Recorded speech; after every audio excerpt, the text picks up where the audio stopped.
बच्चों, आज हम क्लास 10th की हिंदी बुक क्षितिज में से सूरदास जी के पद को पढ़ेंगे। सूरदास जी ने यह पद सूरदास जी के भ्रमर गीत से लिया गया है। इन पदों में गोपियों की व्यथा को बताया गया है। जब श्री कृष्ण गोपियों को छोड़कर मथुरा चले गए थे तो गोपियाँ उनके आने का इंतजार कर रही थीं, लेकिन श्री कृष्ण ने उद्धव को योग संदेश लेकर भेजा। वे स्वयं नहीं आए।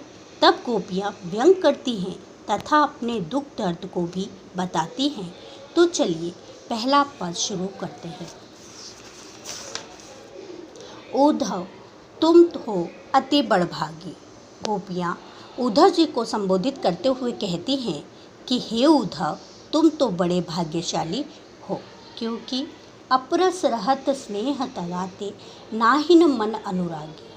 अपरस यानी अछूता। आप तो श्री कृष्ण के, क्योंकि तुम प्रेम के बंधन से मुक्त हो, तुम्हारे मन में किसी के लिए कोई अनुराग नहीं। अनुराग मतलब प्रेम नहीं है। तुम तो इस समाज में रहकर भी समाज से वैसे ही अलग हो जैसे ज्यों जल माह पुरहिन पात रहत जल भीतर तारस देह न लागी। पुरहिन पात मतलब कमल के पत्ते। जिस प्रकार कमल की पत्तियाँ जल के समीप रहते हुए भी उससे ऊपर रहती है और जल की एक बूंद भी उन पर नहीं ठहरती है, तथा जिस प्रकार जल में रहकर भी तेल की गगरी या मटकी जल की एक बूंद को अपने ऊपर ठहरने नहीं देती, उसी प्रकार श्री कृष्ण के सामीप्य का कोई प्रभाव आप पर नहीं पड़ा है। सामीप्य मतलब आप श्री कृष्ण के पास रहकर भी आप पर उनका कोई प्रभाव नहीं पड़ा। प्रीति नदी में पाँव न बोरियो दृष्टि न रूप परागी। आप हे उद्धव जी, ना तो प्रेम की नदी में आपने अपना पैर तक भी डुबोया है और न ही किसी के लिए तुम्हारी दृष्टि में अनुराग उत्पन्न हुआ है। किसी के लिए आपके मन में किसी के लिए प्रेम नहीं है, तो आप हमारी प्रेम की व्यथा को कैसे समझेंगे। सूरदास जी कहते हैं कि सूरदास अबला हम भोरी गुड़ चीट्यू ज्यो पागी। सूरदास जी कहते हैं कि गोपियाँ उद्धव जी से कहती हैं कि हे उद्धव, हमारी दशा तो पूर्णतः विपरीत है। हम तो सीधी सादी ग्रामीण महिलाएं हैं और हम श्री कृष्ण के रूप सौंदर्य व प्रेम में इस तरह खो गई हैं। इस तरह हमारा प्रेम है जिस प्रकार गुड़ से चींटी चिपक जाती है, उसी तरह हम कृष्ण से बंध गए हैं। हम कृष्ण से अलग नहीं हैं। दूसरा पद है, मन की मन में माझ रही कहिए जाए कौन पे उद्धव नहीं परत कहीं। दूसरे पद में गोपियाँ उद्धव जी से कहती हैं कि हे उद्धव, श्री कृष्ण से मिलने की इच्छाएं हमारे मन में ही रह गई। मन की मन में माझ रही, हमारे मन की इच्छाएं हमारे मन के अंदर ही रह गई। हम कृष्ण से नहीं मिल पाए। कहिए जाए कौन पे उद्धव ना ही परत कहीं। हमें ये उम्मीद थी कि जल्द ही श्री कृष्ण के दर्शन हो जाएंगे। जिन बातों को न कहना पड़े, अब उन बातों को हम किससे जाकर कहें। अवधि असार आसावन की तन मन विथा सही। हमें ये मालूम था कि श्री कृष्ण ने हमको अब उन बातों को हम किससे जाकर कहें। श्री कृष्ण के आगमन की आशा बनी हुई थी कि श्री कृष्ण एक न एक दिन तो जरूर आएंगे, इसलिए तन और मन से हर प्रकार से हम अपना दुख सहन कर रहे हैं। हम अपनी व्यथा को सहन कर रहे हैं। अब तुम्हारे इस योग ज्ञान के संदेश को सुनकर हम विरह की आग में जलने लगी हैं।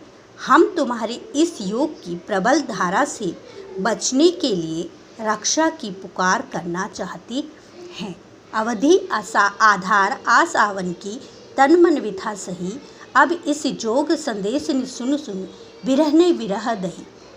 चाहती होती गुहार जितहिते उतते धार बही, कि हम तुम्हारे इस योग की प्रबल धारा से बचने के लिए रक्षा की पुकार करना चाहती हैं। गुहार करना चाहती है मतलब पुकार करना चाहती हैं। जिधर से ये प्रचंड अग्नि की धारा बह रही है, हम श्री कृष्ण के विरह में बेचैन होकर उनसे मिलने के लिए व्याकुल हैं। सूरदास अब धीर धरई क्यों, मर ज्यादा न लही। सूरदास जी कहते हैं कि गोपियाँ उद्धव जी से कहती हैं कि अब हम धैर्य धारण क्यों करें, क्योंकि हम क्यों सहन करें क्योंकि न मिलने की पीड़ा को। जब श्री कृष्ण ने ही अपनी मर्यादा का पालन नहीं किया तो हम भी अपनी मर्यादा का पालन क्यों करें। तीसरा पद, हमारो हरि हारिल की लकड़ी। गोपियाँ उद्धव जी से कहती हैं कि हमारे तो श्री कृष्ण हे उद्धव, हमारे लिए प्रभु श्री कृष्ण हारिल पक्षी की लकड़ी के समान हैं। हम मन क्रम वचन नंद नंदन उर, यह दृढ़ करी पकड़ी। हमारा मन जिस प्रकार हारिल की लकड़ी के हमारे कृष्ण तो हारिल पक्षी की लकड़ी के समान है। जिस प्रकार हारिल पक्षी अपने पैरों में सदैव लकड़ी पकड़े रहता है तथा उसी को आधार मानकर विशाल आकाश में उड़ता रहता है, ठीक उसी प्रकार हम गोपियों के मन, कर्म और वचन से नंद बाबा के बेटे को मजबूती से अपने हृदय में पकड़ रखा है, कि जिस प्रकार हमने भी कृष्ण को मजबूती से पकड़ रखा है कि हम भी कृष्ण को नहीं छोड़ सकते। जागत सोवत स्वप्न दिवस निसी, कहना कहना जकरी।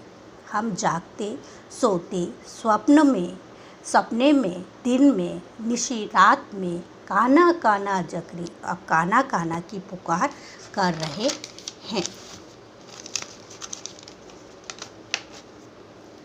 ऐसे में हे उद्धव, तुम्हारी योग की बातें सुनकर ऐसा लगता है जैसे कि कड़वी ककड़ी खाली हो, अर्थात तुम्हारा योग ज्ञान कड़वी ककड़ी के समान लगता है। इस तरह ग्रहण करने योग्य नहीं है। आपका ज्ञान तो हमें कड़वी ककड़ी के समान अच्छा नहीं लग रहा है। तुम तो हमारे लिए ऐसा रोग लेकर आए हो जिन्हें न ही कभी देखा सुना है और न ही कभी उसका भोग किया है।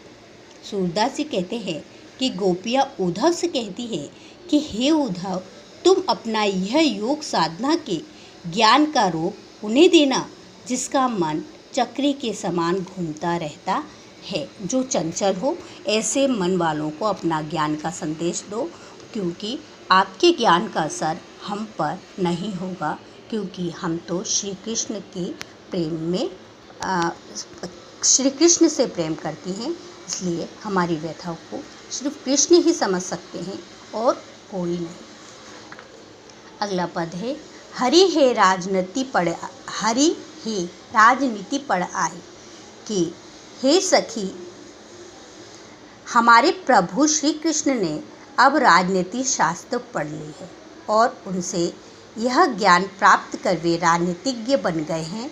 मधुकर मतलब भौरे रूपी उद्धव ने योग ज्ञान से उद्धव ने योग ज्ञान से जो बातें कही हैं, क्या वे तुम्हारी समझ में आई? क्या श्री कृष्ण का कोई हालचाल जान पाई?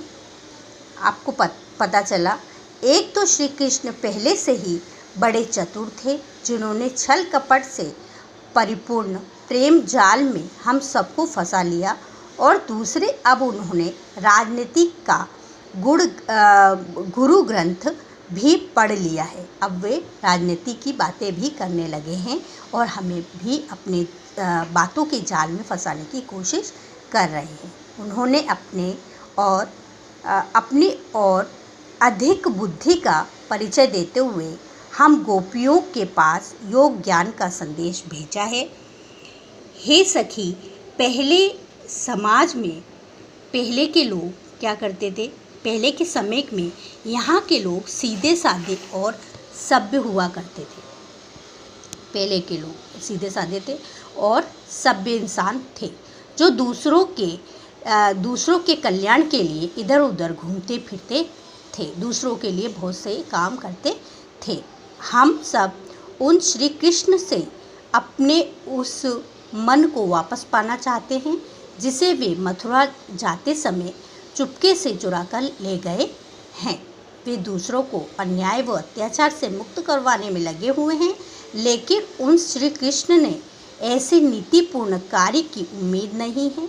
सूरदास जी कहते हैं कि राजधर्म तो यही सुर जो प्रजा न जेहि सताए, कि राजा का धर्म क्या है।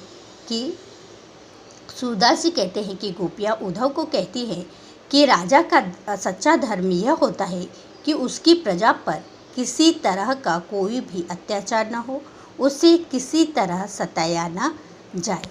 पर श्री कृष्ण हमको खुद ही सता रहे हैं।